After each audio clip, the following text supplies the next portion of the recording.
নাগরিক সংবাদে স্বাগত। আপনাদের সঙ্গে আছি আমি লায়লা নাজনীন। সংবাদ শিরোনাম শুনছিলেন, এবার বিস্তারিত। যুদ্ধ বিমান দুর্ঘটনায় শহীদ পাইলট ও শিক্ষার্থীদের পরিবারদের সহমর্মিতা জানিয়েছে বিএনপি। তাদের সঙ্গে দেখা করেন দলটির নেতারা। এ সময় তারা বলেন, দেশের সাম্প্রতিক ঘটনা ও আইন শৃঙ্খলা পরিস্থিতির অবনতির সাথে নির্বাচনের কোনো সম্পর্ক নেই। জাতীয় ঐক্যের কাছে নির্বাচন পেছানোর ষড়যন্ত্র নস্যাৎ হবে। অভিজ্ঞতার অভাবে নানা বিতর্কে জড়িয়ে পড়ছে অন্তর্বর্তী সরকার বলেও মত তাদের। বিকালে ঢাকা সেনানিবাসে প্রশিক্ষণরত বিমান বাহিনীর নিহত পাইলট ফ্লাইট লেফটেন্যান্ট তৌকির ইসলামের পারিবারিক বাসভবনে বিএনপি মহাসচিবের নেতৃত্বে দলের পক্ষ থেকে তার পরিবারকে সহমর্মিতা জানায়। এর আগে উত্তরার দিয়াবাড়িতে নিহত তৃতীয় শ্রেণীর শিক্ষার্থী নুসরাত জাহান আনিকার পরিবারের সাথে সাক্ষাৎ করেন বিএনপির স্থায়ী কমিটির সদস্য গয়েশ্বর চন্দ্র রায়। এ সময় তিনি অন্তর্বর্তী সরকারের সমালোচনা করে বলেন, তাদের কার্যক্রম দৃশ্যমান নয়। সরকার প্রকৃতভাবে তো সরকার চালাচ্ছে না, সরকারের মধ্যে সমন্বয়হীনতা আছে, অভিজ্ঞতারও ঘাটতি আছে, এবং সরকার যদি সত্যিকার হতে অ্যাসার্ট করতো সরকার পরিচালনার ক্ষেত্রে, তাহলে অনেক বিতর্কের জন্ম দিত না। তো সেজন্য একটা নির্বাচিত সরকারের দায়বদ্ধতা থাকে, কিন্তু অনির্বাচিত সরকারের দায়বদ্ধতা থাকে না। পরে দুপুরে তুরাগ থানার নয়ানগরে নিহত সাদিয়া আক্তারের পরিবারের খোঁজখবর নেন স্থায়ী কমিটির আরেক সদস্য ইকবাল হাসান মাহমুদ টুকু। এ সময় তিনি বলেন, মাইলস্টোনের ঘটনায় ঘোলাপানিতে মাছ শিকারের তৎপর একটি গোষ্ঠী। গত কিছুদিন যাবৎ যেসব ঘটনা ঘটছে, পরিকল্পিতভাবে ঘটনা হচ্ছে। অ্যাক্সিডেন্ট এই দেশে অনেক হয়েছে, গার্মেন্টসে পুড়ে মারা গেছে, অনেকে হয়েছে। এটা বিমান দুর্ঘটনা ঘটেছে, কিন্তু এরকম মিছিল করে তারপরে সচিবালয়কে আক্রমণ করা দেখি নাই। এবং তারপরে দেখলাম যে প্রতিটি শক্তি যারা চলে গেছে তাদের স্লোগান হয়েছে, তাতে বোঝা যায় যে কারা এক জিনিস করছে। এবং এই ঘোলাপানি, যত ইলেকশন দেরি হবে তত ঘোলাপানিতে মাছ শিকার করা এদের জন্য সুবিধা হবে। পরে তুরাগের নিশাতনগর এলাকায় নিহত সাদের পরিবারের সাথে সাক্ষাৎ করেন বিএনপি নেতারা। মর্মান্তিক এই বিমান দুর্ঘটনা নিয়ে অপরাজনীতি না করে দলমত নির্বিশেষে হতাহত পরিবারের পাশে দাঁড়ানোর আহ্বান জানান তারা। এটি যার একটু বিচার বুদ্ধি আছে। রাশেদুল কাদির, নাগরিক, ঢাকা। পানিতে মাছ শিকার। 4 কারণে বাড়ছে দেশের বৈদেশিক মুদ্রার রিজার্ভ। বিদেশি ঋণ, প্রবাসী আর রপ্তানি আয়ে যোগান বেড়েছে ডলারের। আবার আমদানিতে কষনি দিয়ে খরচের ফর্দ ধরা হয়েছে টেনে। ব্যবসায়ীরা বলছেন, রাজনৈতিক অনিশ্চয়তা থেকে বিনিয়োগমুখী হচ্ছেন না উদ্যোক্তারা। সাইদ আরমানের রিপোর্ট। আমি মোহাম্মদ ইউনুস। অন্তর্বর্তী সরকারের 1 বছর পূর্ণ হতে বাকি আর 2 সপ্তাহ। দায়িত্ব গ্রহণের পর অর্থনীতির আঙিনায় সবচেয়ে বেশি চ্যালেঞ্জ মোকাবেলা করতে হচ্ছে সরকারকে। যদিও কতটা দক্ষতার সঙ্গে তা মোকাবেলা করতে পেরেছে সরকার, তার বিশ্লেষণ করতে শুরু করেছেন অনেকে। অর্থনীতির স্কোরবোর্ডে সরকারের সাফল্য খুব একটা নেই। পুরনো জঞ্জাল পরিষ্কার আর সংস্কার উদ্যোগ খেয়ে ফেলেছে বড় সময়। ফলে খুব একটা গতি আনা যায়নি অর্থনীতি আর ব্যবসা বাণিজ্যে। তবে পতন ঠেকানো গেছে বৈদেশিক মুদ্রার মজুতের। রিজার্ভ রাখা হয়েছে, টেনশন করার কিছু নাই। আকো পেমেন্টের পরে 30 বিলিয়ন থেকে স্লাইটলি নিচে নেমেছে, 29.5-এর মতো আছে বাংলাদেশ ব্যাংকের গ্রস হিসাবে, এবং BPM 6 অনুযায়ী 24.5। ইনশাল্লাহ এই কয়েকদিনের মধ্যে এটা আবার আগে 25 এবং 30 টাচ করবে। বৈদেশিক মুদ্রার মজুদ বাড়ার বড় কারণ 4টি। বিদেশি ঋণ গ্রহণ বাড়িয়েছে সরকার, সঙ্গে প্রবাসী আয় আর রপ্তানির অর্থ। তবে বিপদের কথা বলে শেষ কারণটি, আমদানিতে কষনি দিয়েছে সরকার। র মেটেরিয়ালস ইম্পোর্ট যেগুলো হচ্ছে, সেগুলোর যে সকল ব্যাংক এই এলসি খুলছে তারা নিজেরাই পেমেন্ট করছে। বাংলাদেশ ব্যাংকের কাছ থেকে এই এলসি পেমেন্টের জন্য কোনো প্রকার ডলারের সাপ্লাই দেওয়া হচ্ছে না, এবং তারা চাচ্ছে না। তার মানে ব্যাংকগুলোও স্বয়ংসম্পন্ন হয়েছে। তারই তো নমুনা দেখলেন যে 18টি ব্যাংকের কাছ থেকে বাংলাদেশ ব্যাংক ডলার ক্রয় করতে পারলো। তাদের কাছে তো তার মানে উদ্বৃত্ত ডলার ছিল। রাজনৈতিক অনিশ্চয়তায় পুরো দেশ। ব্যবসায়ীরা বলছেন, নানা কারণে তাদের পিঠ দেয়ালে ঠেকে গেছে। বিনিয়োগকারীরা ঝুঁকি নিতে সাহস করছেন না। তাই তো পুঁজির যন্ত্রপাতি আমদানি 25% কমে গেছে। আমি মনে করি না যে এই কঠিন অবস্থা থেকে আমরা 2-1 বছর বেরিয়ে আসতে পারবো। আর আমি মনে করি না যে আমরা যারা ব্যবসা করছি আমরা স্টিল ঠিক যেটা বলে না টানেলের ওপারে আমি কিন্তু কোনো আলো দেখছি না। পুঁজিপণ্যের আমদানি কমলে বড় রোগে আক্রান্ত হয় অর্থনীতি, কমে যায় কর্মসংস্থানের সুযোগ, ফলে ডলারের মজুদ পুরোটা স্বস্তির নয়। ব্যবসায়ীরা বলছেন নির্বাচিত সরকার হয়তো গতি দেবে ব্যবসা বাণিজ্যে। এখন যখন আমরা ফরেন লোনের জন্য যাচ্ছি, মোটামুটিভাবে ফরেন ফাইন্যান্সগুলা সবাই বলছে যে একটা স্টেবল ইলেক্টেড গভর্নমেন্ট ছাড়া তাদের বোর্ড আপাতত নতুন কোনো প্রজেক্টে স্যাংশন দিতে চাচ্ছে না। তো তার জন্য এই ক্ষেত্রে কিন্তু ইনভেস্টমেন্টটা একটু গতি স্লো, এবং এটা মনে করি ইলেক্টেড গভর্নমেন্ট হওয়ার আগে আর এটা ওইভাবে গতি লাভ করবে না। বাংলাদেশ ব্যাংকের হিসাব বলছে বিদায়ী অর্থ বছরে প্রবাসী আয় পাওয়া গেছে প্রায় $30 বিলিয়ন, যা আগের বছরের তুলনায় প্রায় $7 বিলিয়ন বেশি। আর রেমিটেন্স প্রবাহ টিকিয়ে রাখতে ডলারের দাম নামতে দিতে চায় না কেন্দ্রীয় ব্যাংক। সাইদ আরমান, নাগরিক, ঢাকা। বাজার পরিস্থিতি এখনও নিয়ন্ত্রণে নেই বলে অভিযোগ ক্রেতাদের, আর বিক্রেতারা দিচ্ছেন নানামুখী অজুহাত। সবজি মিলছে 30 থেকে 40 টাকায়, কিন্তু মুদি পণ্য বিশেষ করে ডাল ও তেলের দাম বেড়েছে। বিস্তারিত জানাচ্ছেন মুনিয়া জুথি।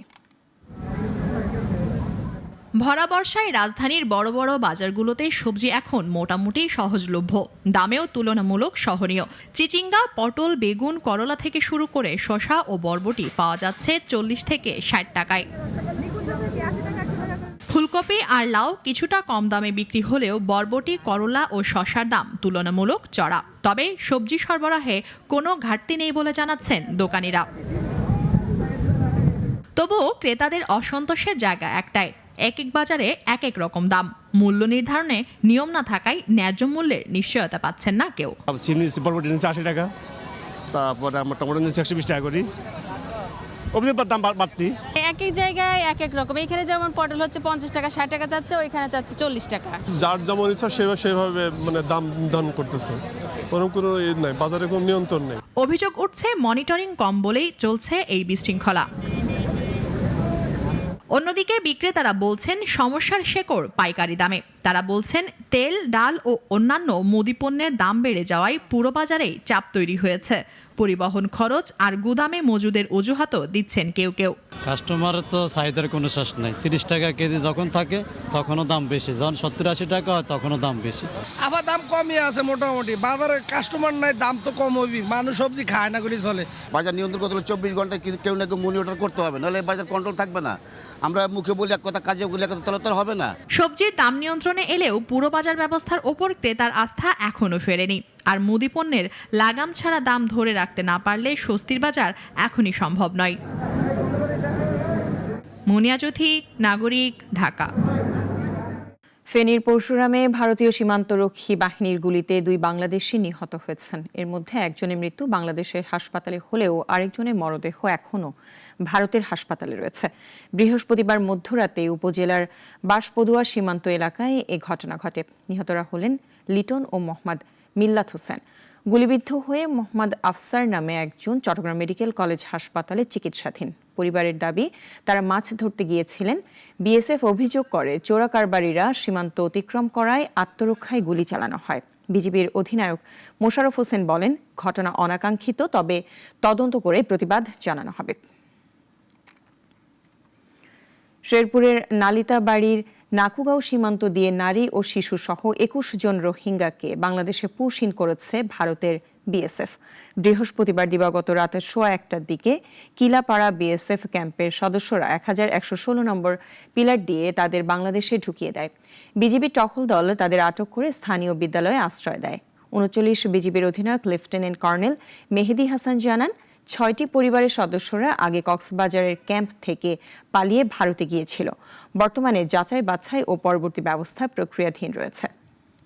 দেশ রক্ষায় সকল রাজনৈতিক দলের ঐক্য দরকার, এমন মন্তব্য করেছেন বিএনপির যুগ্ম মহাসচিব শহীদ উদ্দিন চৌধুরী অ্যানি। ব্রাহ্মণবাড়িয়ার আশুগঞ্জে বিমান দুর্ঘটনায় নিহত শিক্ষিকা মাসুকা বেগমের কবর জিয়ারত শেষে সাংবাদিকদের তিনি বলেন, আদর্শ ভিন্ন হতে পারে, কিন্তু ফ্যাসিস্ট শক্তির বিরুদ্ধে ঐক্যবদ্ধ লড়াই জরুরি। গণতন্ত্রকে এগিয়ে নিতে এবং জনগণের সরকার প্রতিষ্ঠায় এই ঐক্য ইস্পাত কঠিন হওয়া উচিত বলেও মন্তব্য করেন তিনি। যে ঐক্যবদ্ধ আন্দোলন আমরা ফ্যাসিস্টের বিরুদ্ধে করেছিলাম, লড়াই করেছিলাম, সংগ্রাম করেছিলাম, তাহলে দেশটা বিনির্মাণ করতে যদি আমরা ঐক্যবদ্ধ না থাকি, যার যার রাজনৈতিক আদর্শ থাকতে পারে, কিন্তু দেশ গড়ার ক্ষেত্রে আমরা মনে করি এই ফ্যাসিস্টের বিরুদ্ধে আমরা সব এক এবং ঐক্যবদ্ধ।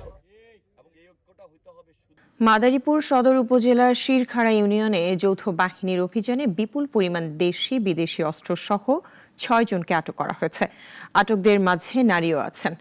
ভোরে ঘুনশি এলাকায় অভিযান চালিয়ে উদ্ধার করা হয় pistol, magazine, rifle, airgun, round cartridge, ছুরি, কুড়াল, টেটা ও মাদকসহ mobile phone, tab, NID, passport. আটককৃতদের বিরুদ্ধে আইনগত ব্যবস্থা নিচ্ছে পুলিশ। অভিযান চালায় মাদারীপুর আর্মি ক্যাম্প ও থানা পুলিশের যৌথ দল। সংশ্লিষ্টরা বলছেন, আইনশৃঙ্খলা রক্ষায় এ ধরনের অভিযান অব্যাহত থাকবে। মাইলস্টোন দুর্ঘটনায় দগ্ধ হয়ে মৃত্যুর সাথে পাঞ্জা লড়া মাহিয়া আর রাইসাও হার মেনেছে। 8ম শ্রেণীর শিক্ষার্থী মাহিয়া তাসনিমের দাফন হয়েছে মেহেরপুরে। আর ফরিদপুরে গ্রামের বাড়িতে শেষ শয়নে গেছে 3য় শ্রেণীর ছাত্রী রাইসামণি। শোকার্ত পরিবেশ এলাকা জুড়ে। প্রতিনিধিদের পাঠানো তথ্য ছবিতে আরো জানাচ্ছেন সিরাজুমণি শুভ। মাইলস্টোন ট্র্যাজেডিতে আহত 8ম শ্রেণীর শিক্ষার্থী মাহিয়া তাসনিমের গ্রামের বাড়ি মেহেরপুরে শোক মাতম। মাত্র 13 বছর বয়সে জীবনের মায়া ছাড়তে হয়েছে কিশোরীর। গুরুতর দগ্ধ হয়েও লড়েছে জীবনের জন্য, কিন্তু শেষ রক্ষা হয়নি। পরিবারের সবাইকে কাঁদিয়ে ওপারের পথ ধরেছে মাহিয়া। স্বজনরা বলছেন, মানসিকভাবে অনেক শক্তিশালী ছিল মেয়েটি, তাই তো শরীরের 50% পোড়া নিয়েও মৃত্যুর সাথে লড়েছে টানা 5 দিন।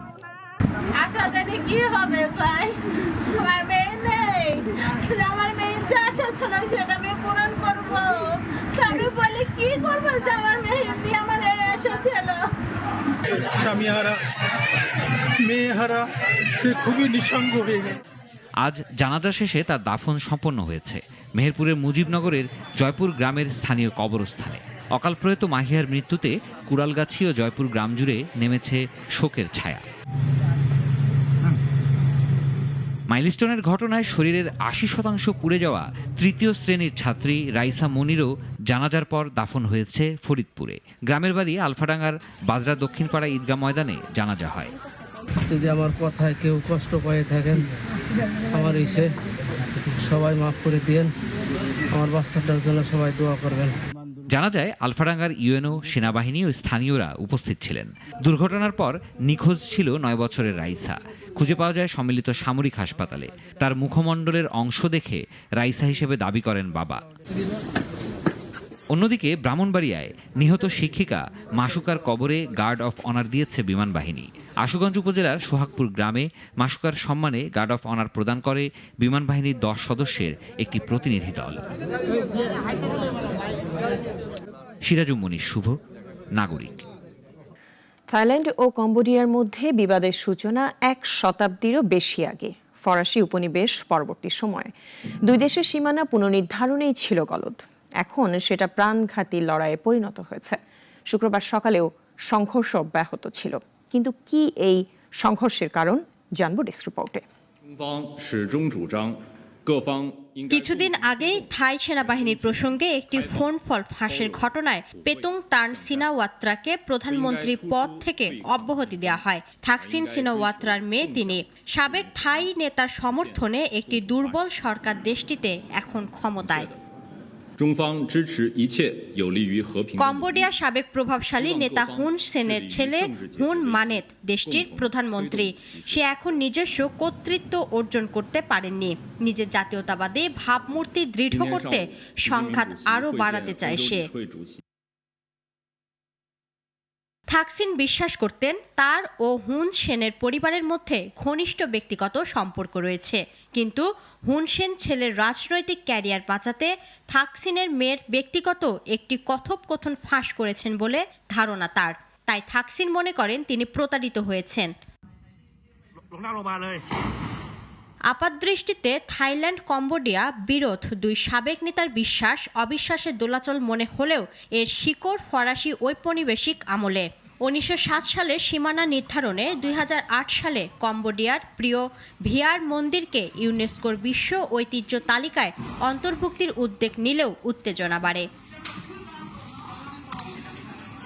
গত মে মাসে এমারেল্ড ট্রায়াঙ্গেলে সংঘর্ষে এক কম্বোডিয়ান সেনা নিহত হওয়ার সম্পর্ক আরও তলানিতে কম্বোডিয়া আন্তর্জাতিক বিচার আদালতে যাওয়ার ঘোষণা দিয়েছে, যা থাইল্যান্ড মানে না।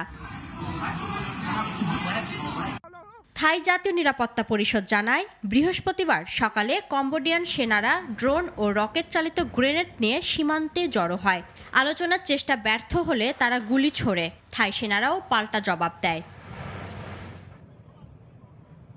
জবাবে থাইল্যান্ড F-16 যুদ্ধবিমান দিয়ে কম্বোডিয়ার সামরিক লক্ষ্যবস্তুকে হামলা চালায়।